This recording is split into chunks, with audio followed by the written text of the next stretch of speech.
আবহাওয়ার খবরে নজর রাখবো। ঈদের দিন ভারী বৃষ্টির পূর্বাভাসের কথা জানাচ্ছে আলিপুর আবহাওয়া দপ্তর। এছাড়াও একাধিক জেলাতে ঝড় বৃষ্টির পূর্বাভাসও দিচ্ছে আলিপুর আবহাওয়া দপ্তর। ঈদের দিন ভারী বৃষ্টি হতে পারে। শাশ্বতী রায় রয়েছে। শাশ্বতী, কি বলছে আলিপুর আবহাওয়া দপ্তর? দেখো, কার্যত আজকে থেকে বৃষ্টির জের শুরু হবে দক্ষিণবঙ্গে এবং আগামীকাল অর্থাৎ বৃহস্পতিবার কার্যত দক্ষিণবঙ্গের একাধিক জেলায় কমলা সতর্কতা জারি করা হয়েছে।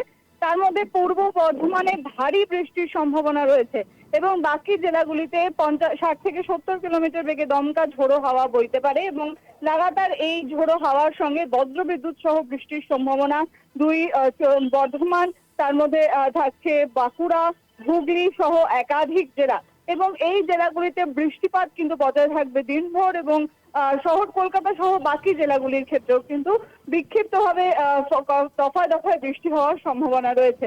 তবে আজকে বিকেল থেকেই ইতিমধ্যেই সতর্কতা জারি করা হয়েছে হাওয়া অফিসের তরফ থেকে।